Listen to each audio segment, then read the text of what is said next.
Dubro Suspicion Files.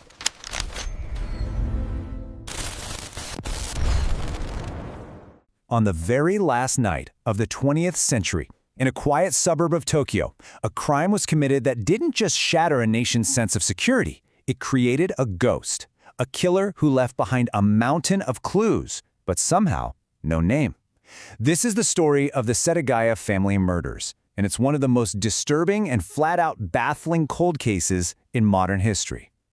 And here's the central mystery, the one thing that still haunts investigators today. It's not just who did it, but why they acted the way they did. Because this person didn't just murder a family of 4. They literally made themselves at home, surrounded by the bodies. I mean, just try to wrap your head around this. After the murders, the killer eats ice cream right out of the family's fridge. He hops on their computer and surfs the internet, right next to the body of the father he just killed. He bandages his own hand with their first aid kit, uses their toilet, and doesn't even flush, and might have even taken a nap on their sofa. This isn't someone panicking. This is someone with a terrifying, chilling sense of ownership over the scene. So, to really understand this whole bizarre puzzle, we've got to go back to the beginning. Back to the eve of the new millennium in Tokyo, a night that was supposed to be about hope and new beginnings, but instead became the setting for an unimaginable tragedy. So let's meet the Miyazawa family. You had Mikio, a successful consultant, his wife Yasuko, who ran a small school right from their home, and their 2 wonderful kids, 8-year-old Nina and 6-year-old Rei. I mean, they were the picture of a happy, modern Japanese family living in a nice, peaceful neighborhood. The timeline of what happened is just chillingly precise. On the evening of December 30th, the family's out shopping. Totally normal. At 10:38 p.m., Mikio sends off his last work email. Then, just about an hour later, around 11:30, the killer climbs a fence and slips in through this tiny bathroom window on the 2nd floor. And get this, less than 2 hours after that, he's using that same computer. A second connection was even logged the next morning, which suggests he might have stayed in that house for nearly 10 hours. And the sequence of the attack itself, it's just horrific. The killer first goes into little Rei's room and strangles him in his sleep. When Mikio hears something and rushes to check, a violent struggle breaks out on the stairs. The killer, using this long sashimi knife, fights with Mikio until the tip of the knife actually breaks off. So what does he do? He goes to the kitchen, grabs one of the family's own knives, and then goes after Yasuko and Nina, who are hiding up in the attic loft. Okay, so this is where the case goes from a horrifying tragedy to a complete and utter puzzle. The evidence the killer left behind, it's just this bizarre, contradictory collection of his own stuff, almost like he was leaving a calling card. For instance, he changed into Mikio's clothes before he left, but he neatly folded his own blood-soaked clothes and just left them there. This quote really just nails the central paradox of this guy, right? He was violent, yet calm. He was prepared enough to bring a weapon, but so unprepared that it broke. Evasive enough to get in totally unseen, but such an exhibitionist that he left his DNA, his clothes, and even his own feces at the scene. It just doesn't make sense. So let's break down the clothes. The Uniqlo jacket had been washed in hard water, super rare in Tokyo. The raglan shirt was a pretty common skater style, and it was really worn like a favorite shirt. But the biggest clue by far was the shoes, a pair of Slazengers that weren't sold in Japan at the time, but were incredibly common over in South Korea. This one clue basically became the foundation of the whole foreign killer theory.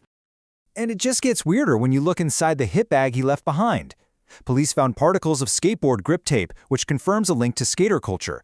But they also found sand that matched samples from the Mojave Desert near a U.S. Air Force base, and traces of Jacquard Noir cologne, which was super popular with American soldiers in the 90s.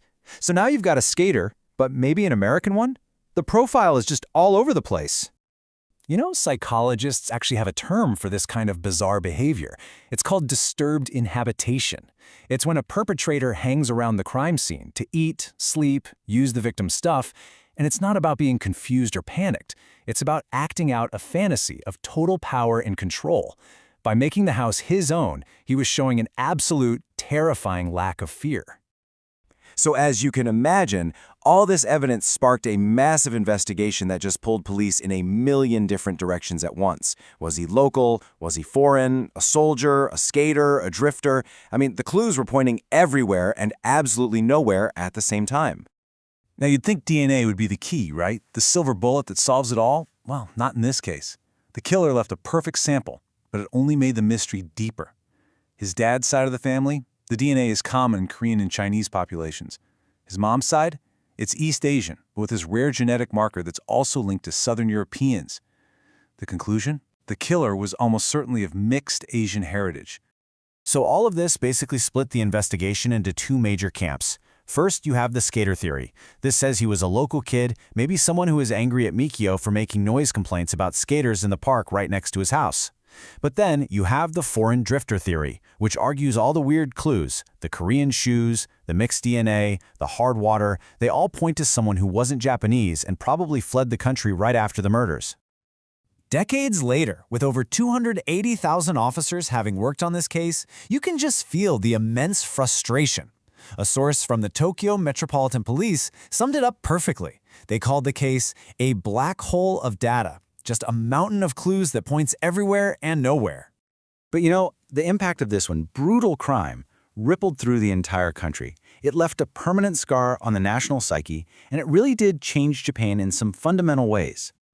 Yeah, this wasn't just another murder, it was an event. It completely destroyed Japan's safety myth, that deeply held belief that you were always safe in your own home. It led to this huge boom in home security sales, it sparked a fierce national debate about creating a DNA database, and it became one of the first true crime obsessions for a whole new generation of internet detectives. And the manhunt is still on.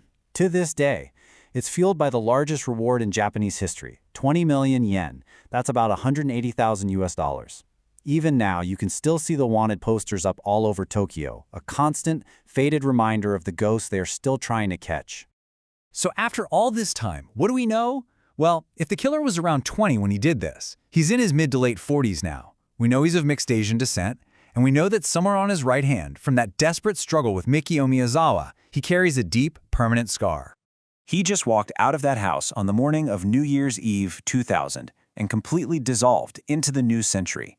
He could be anyone, he could be anywhere, and the question that remains, more than 2 decades later, is the same one that started it all.